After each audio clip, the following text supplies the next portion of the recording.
Assalamualaikum warahmatullahi wabarakatuh. Kami dari kelompok 5 Metodologi Penelitian Kuantitatif Universitas Pangeran Diponegoro Nganjuk, Prodi Ekonomi Syariah, kelas 6A ingin menjelaskan langkah-langkah pokok dalam penelitian.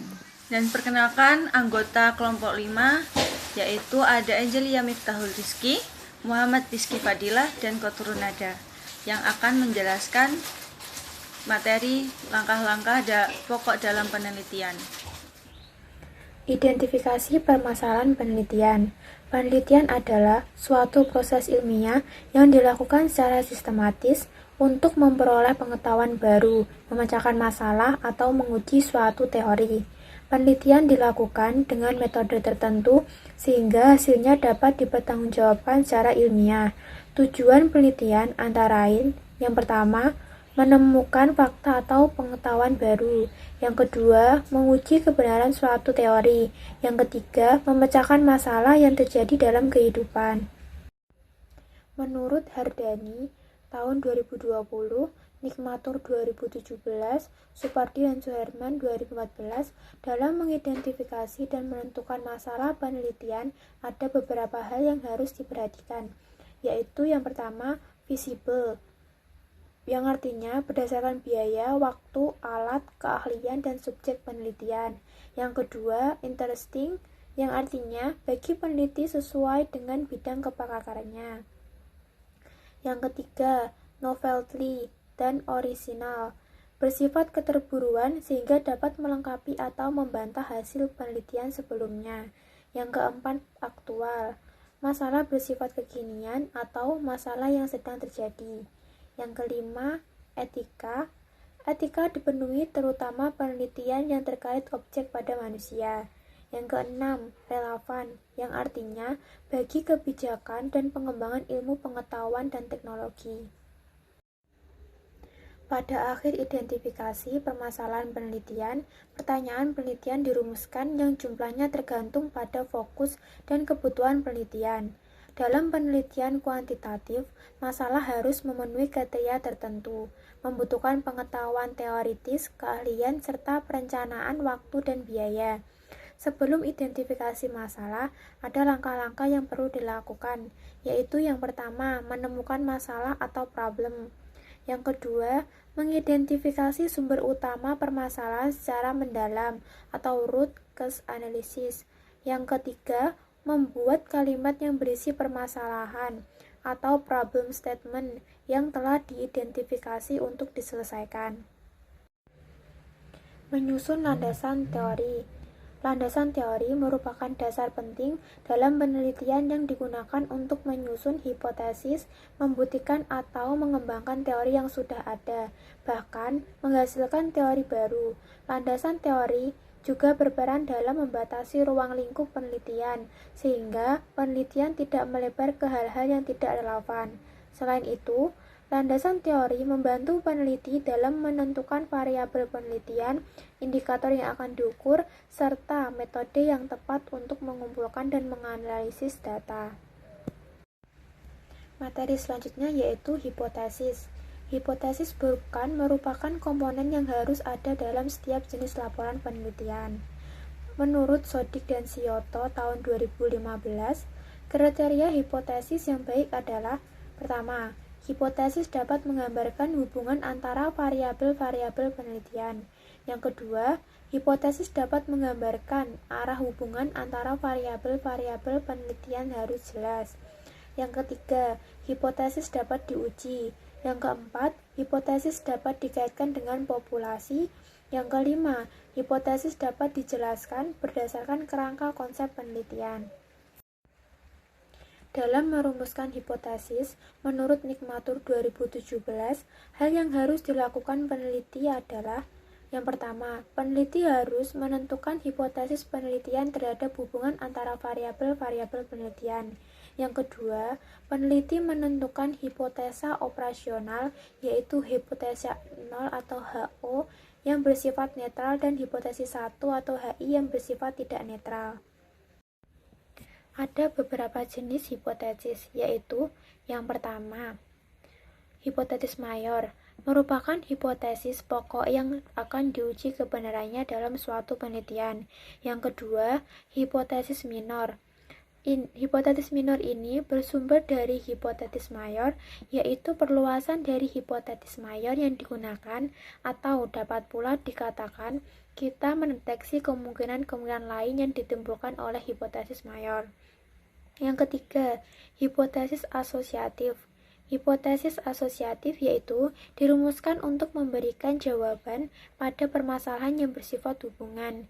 Yang keempat, hipotesis deskriptif, yaitu hipotesis yang tidak membandingkan dan menghubungkan dengan variabel lain, atau hipotesis yang dirumuskan untuk menentukan titik peluang.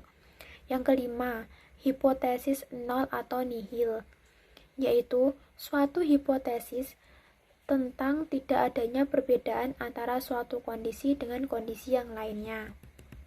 Yang keenam yaitu hipotesis alternatif atau kerja, yang artinya merupakan kesimpulan sementara dari hubungan antar variabel yang sudah dipelajari dan teori-teori yang berhubungan dengan masalah tersebut.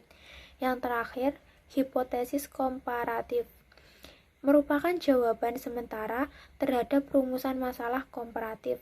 Pada rumusan ini, variabelnya sama tetapi populasi atau sampelnya yang berbeda, atau keadaan itu terjadi pada waktu yang berbeda. Selanjutnya yaitu variabel penelitian. Variabel penelitian merupakan klasifikasi dan sifat yang objek dalam penelitian. Nah, terdapat klasifikasi variabel penelitian menurut Hidayat 2015, Nikmato 2017, Sarwono 2006, Suiraka 2019, Supardi dan Surahman 2014, yaitu yang pertama berdasarkan skala pengukuran, yang kedua berdasarkan konteks hubungan antara variabel, dan yang ketiga berdasarkan bisa atau tidaknya variabel dimanipulasi atau diintervensi. Berikut ini adalah penjelasan jenis-jenis variabel dalam penelitian menurut Ratna Wijayanti dan kawan-kawan. Yang pertama adalah variabel independen. Variabel independen merupakan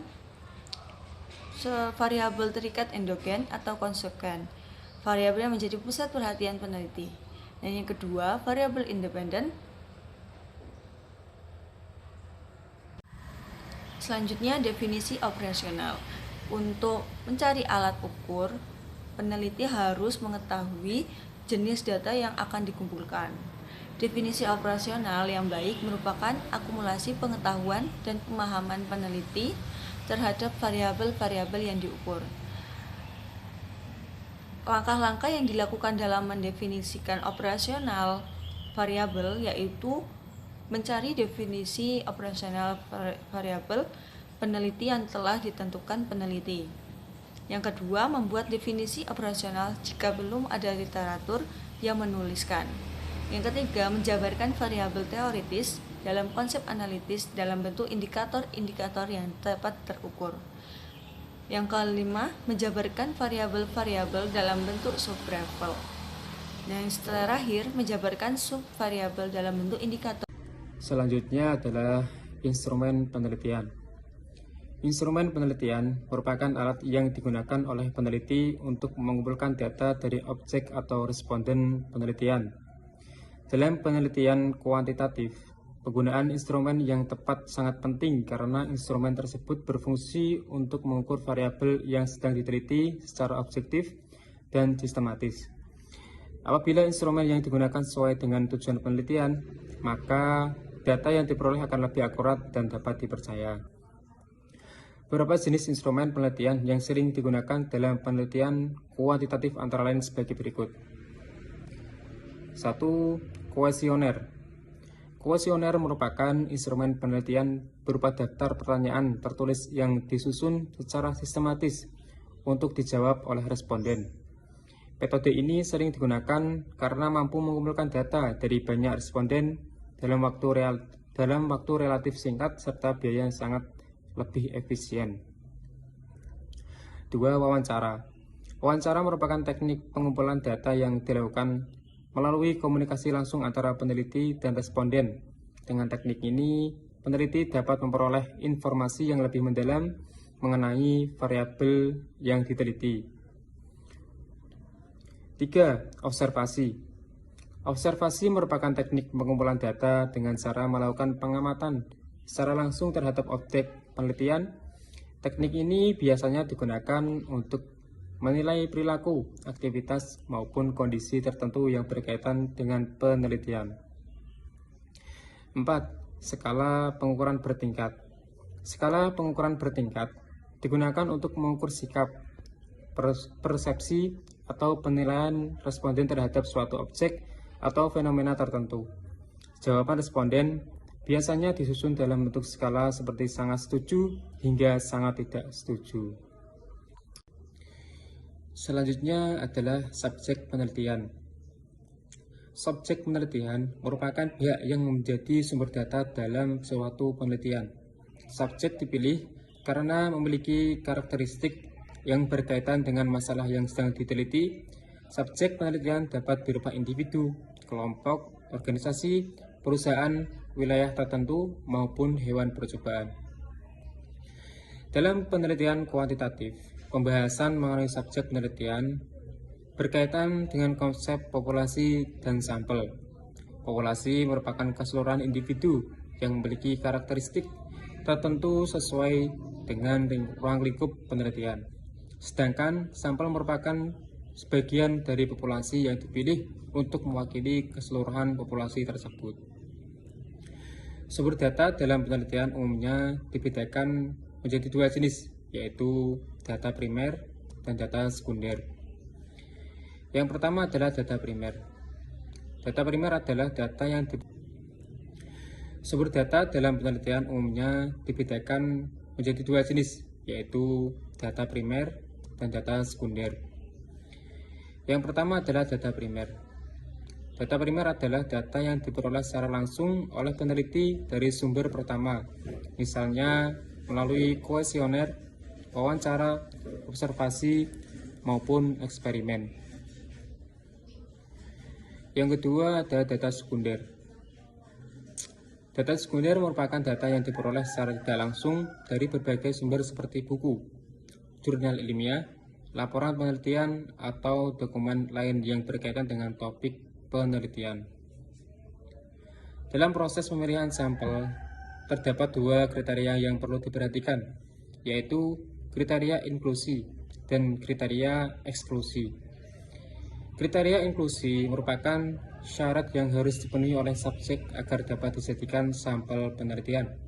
Sedangkan kriteria eksklusi merupakan kondisi yang menyebabkan subjek tidak dapat dilibatkan dalam penelitian. Cukup sekian dan terima kasih dari kelompok kami. Apabila ada salah kata, mohon maaf. Wabillahi taufiq wal hidayah. Assalamualaikum warahmatullahi wabarakatuh.